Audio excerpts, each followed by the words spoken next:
నమస్కారం గురుగారు. నమస్కారం అండి. ఓం నమ శివాయ. ఓం నమో వెంకటేశాయ.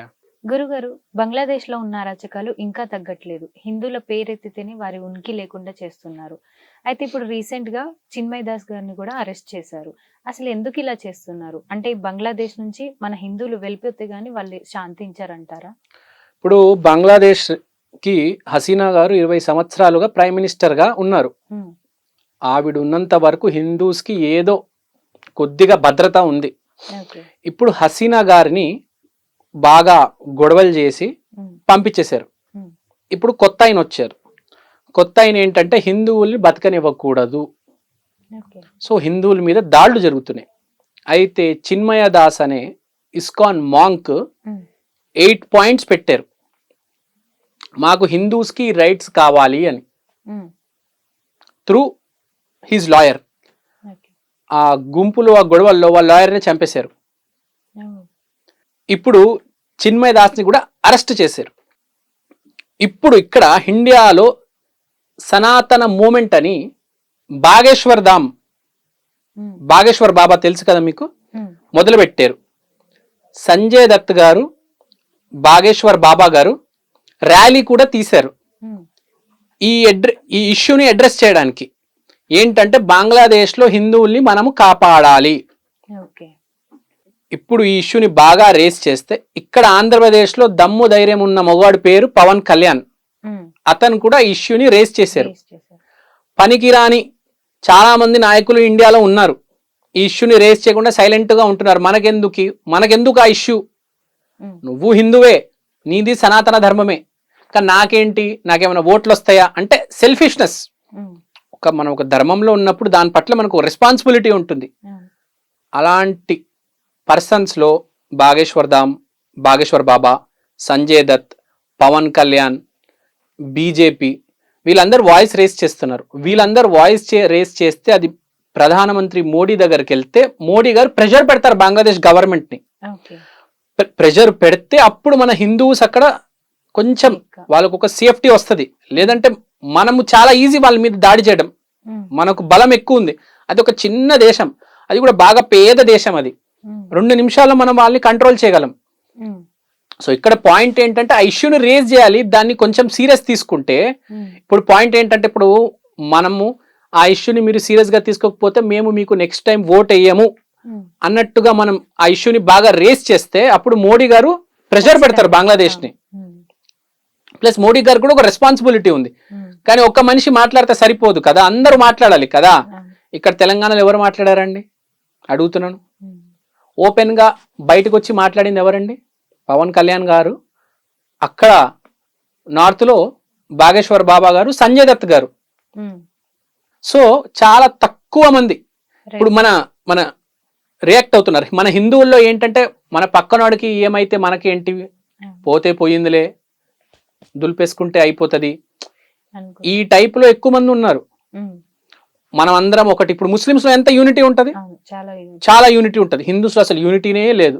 హ్మ్. అది ఉండాలి. అక్కడ ఎంతో మంది హిందువులు చనిపోతున్నారు, ఎంతో మందిని చంపేశారు వాళ్ళు దౌర్జన్యంగా. హ్మ్. అసలు బంగ్లాదేశ్ గవర్నమెంట్ని మార్చాలి ఫస్ట్. చాలా ఒకటి తర్వాత ఒకటి దారుణం మీద దారుణం చేస్తున్నారు. బంగ్లాదేశ్లో అతిపెద్ద హీరో హ్మ్. ఖాన్ గారు, అతని ఇంటికి వెళ్ళి అతన్ని వాళ్ళ నాన్నని చంపేశారండి. సూపర్ స్టార్ మెగాస్టార్ని చంపేశారు. ప్రైమ్ మినిస్టర్ని తరిమేశారు. హ్మ్. హిందువుల్ని చంపుతున్నారు. రోజుకి వందల వేల మందిని చంపుతున్నారు. ఎలా అయినా బంగ్లాదేశ్లో హిందువుల్ని ఖాళీ చేసేయాలి, వాళ్ళని పంపించేయాలి, తరిమేయాలి వాళ్ళని. ఇప్పుడున్న గవర్నమెంట్ పరమం పిచ్చి గవర్నమెంట్, హ్మ్. Terrorist government. ఇలాంటి గవర్నమెంట్ని మనం ఎదుర్కోకపోతే రేపు బంగ్లాదేశ్లో హిందూ అనేవాడు ఉండడు. రేపు ఫ్యూచర్లో హిందూ అనేవాడు ఏ దేశానికి వెళ్ళలేడు. ఓకే. వెళ్ళి బతకలేం మనం. అవును. ఇప్పుడు బంగ్లాదేశ్తో మొదలైంది, రేపు ఇంకో దేశంకి వెళ్తుంది, తర్వాత మనం ఎక్కడ బయటికి వెళ్ళలేం. హ్మ్.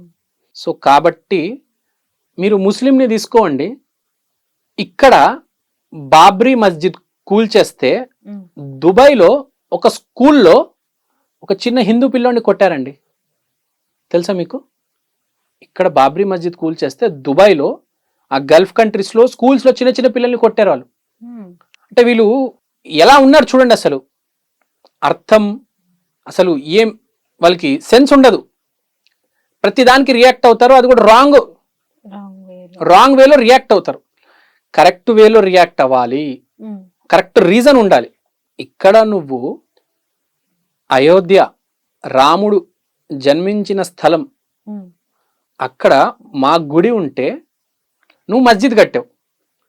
నేనేం చేశాను, వచ్చి నీ మస్జిద్ జరిపేసి కోర్టులో కేసు వేసి ఇల్లీగల్గా కాదు, లీగల్. లీగల్గా ఫస్ట్ అయితే మారల్గా కొంచెం సెంటిమెంటు కంట్రోల్ చేయలేక ఫస్ట్ బాబ్రీ మస్జిద్ కూల్చేశారు. ఉమ్, తర్వాత లీగల్గా కోర్టు కేసు ఫైల్ చేసి తర్వాత అయోధ్య గుడి కట్టారు. ఉమ్, సో ఏదైనా ఒక పద్ధతి ఉంటుందండి.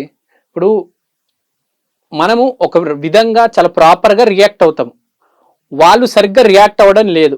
వాళ్ళు తప్పు అని నేను చెప్పట్లా, వాళ్ళు రియాక్ట్ అయ్యే విధానం సరికాదు. మీరు సరే హిందువుల్ని పంపిద్దాం అనుకుంటున్నారా, వాళ్ళని అప్పచెప్పాలి వేరే దేశానికి, ఒక రెఫ్యూజీ క్యాంప్ పెట్టి వేరే దేశానికి పంపించేయాలి రెస్పెక్ట్తో. ఉమ్, సరే మీరు ముస్లిం దేశంగా డిక్లేర్ చేసుకున్నారు, మా వాళ్ళని పంపించండి, ఒక రెస్పెక్ట్ ఇవ్వండి. చంపడం ఎందుకు, హింసించడం ఎందుకు, వేధించడం ఎందుకు, చిన్మయ్ దాస్ని అరెస్ట్ చేయడం ఎందుకు, అతని లాయర్ని చంపేయడం ఎందుకు, గవర్నమెంట్కి ఎవరైతే యాంటీ ఉన్నారో వాళ్ళందరిని ఎందుకు చంపేయడము? ఇంత దారుణంగా దౌర్జన్యంగా రియాక్ట్ అయ్యేది టెర్రరిస్ట్లే. ఇప్పుడు అక్కడ టెర్రరిస్ట్ గవర్నమెంట్ ఉంది, నార్మల్ గవర్నమెంట్ అయితే లేదు. 20 సంవత్సరాల నుంచి ఏ గొడవ లేనిది హసీనా గారు ఉన్నప్పుడు, నరేంద్ర మోడీ ఫ్రెండ్ ఆవిడ, ఉమ్, ఆవిడ ముస్లిమే, నేను ఆవిడని సపోర్ట్ చేస్తా. బంగ్లాదేశ్లో అందరినీ సరిసమానంగా చూసింది. చూసింది. ఇప్పుడు హసీనా గారిని పక్కన జరిపేసి వేరే ఆయన వచ్చాడు. అతను ఈ బిన్ లాడెను, సద్దాం హుసేన్ కన్నా డేంజర్, అతిపెద్ద తీవ్రవాది, చంపేస్తున్నాడు హిందువుల్ని ఒకరి తర్వాత ఒకటి. Um, so this is not acceptable. మనం వాయిస్ రేస్ చేయాలి, మన హిందువుల్ని కాపాడాలి. ఒక పద్ధతి ఉంటుంది, మనం ఇప్పుడు వాళ్ళని కాపాడదామని ఒక పద్ధతిలో కాపాడుతున్నాం. ఉమ్, వాళ్ళకి అసలు పాడు పద్ధతి ఏమీ లేదు, ఏమీ లేదు. ఇష్టం వచ్చిన వాడిని ఇష్టం వచ్చినట్టు నరుక్కుంటూ పోతున్నారు వాళ్ళు. ఉమ్, అరే ఇది మరీ దారుణం అబ్బా. మీకు ఇష్టం లేదు సరే, ఒక రూల్స్ అండ్ రెగ్యులేషన్స్ ఫాలో అవ్వండి ఉమ్, కదా. ఉమ్, ఒక మనకు సంస్థలు ఉంటాయి, అన్ని దేశాలు కలిసి మాట్లాడతారు. ఆ రౌండ్ టేబుల్ కాన్ఫరెన్స్ లో కూర్చొని డిస్కస్ చేసి, సరే మీకు హిందువులు అంటే ప్రాబ్లం ఉందంటే పంపించేయండి. ఉమ్, ఒక పాడు పద్ధతి ఉంటుంది. అవును. ఏమీ లేకుండా చంపేసేయండి, దొరికిన వాడిని దొరికినట్టు చంపేయండి. 1993 ముంబై బాంబ్ బ్లాస్ట్ జరిగాయి కదా, ఉమ్, ఎవరిని పడితే వాడిని చంపేయడమే, హిందూ ఇంటికి వెళ్ళడం వాడిని చంపేయడం. ఉమ్, ఇలా అయితే ఎలా అండి? కరెక్ట్ కాదు. కరెక్ట్ కాదు. ఒక సిస్టమ్ ఉంటుంది దేనికైనా. అరే మీకు ఇష్టం వచ్చినట్టు చేసేస్తే ఎట్లా అండి? ఇది టెర్రరిస్టులు చేసే పని. ఉమ్, మనం అందరం చదువుకున్నాం కదా. అవును. అసలు పరిస్థితి ఎలా ఉందంటే ఏం చెప్పాలండి, అసలు ఎక్స్ప్లెయిన్ చేయలేను, వర్ణనాతీతం. అసలు వెరీ బ్యాడ్ అండి. ఇప్పుడు మనం వాయిస్ రేజ్ చేసే టైం. సో ప్రతి హిందువు వాయిస్ రేజ్ చేయాలి కంపల్సరీ. కనీసం ట్విట్టర్లో అయినా ట్యాగ్ చేయండి దీన్ని. ఓకే. మీరు ఢిల్లీకి వెళ్ళలేరు, జంతర్ మంతర్కి వెళ్ళలేరు, ఆ ర్యాలీలో పాల్గొనలేరు, బంగ్లాదేశ్లో వెళ్ళి మార్చలేకపోయినా ఆన్లైన్లో ఒక పిటిషన్ అయినా ఫైల్ చేసి మీరు సైన్ చేయండి. ఉమ్, ఎలా అయినా మన గవర్నమెంట్ అక్కడ ఉన్న హిందూ వాళ్ళని కాపాడాలి అని. ఉమ్. మరీ దారుణం అసలు ఇది. సో చూసారు కదండి, ఈ బంగ్లాదేశ్ ఇష్యూ మీద అవినాష్ దాస్ గారు స్పందించారు. సో రాధా మనోహర్ దాస్ గారు ఎలా స్పందిస్తారో చూద్దాం. చాలా చక్కగా వివరించారు గురుగారు. ధన్యవాదాలు. థ్యాంక్ యూ అండి, ధన్యవాదాలు.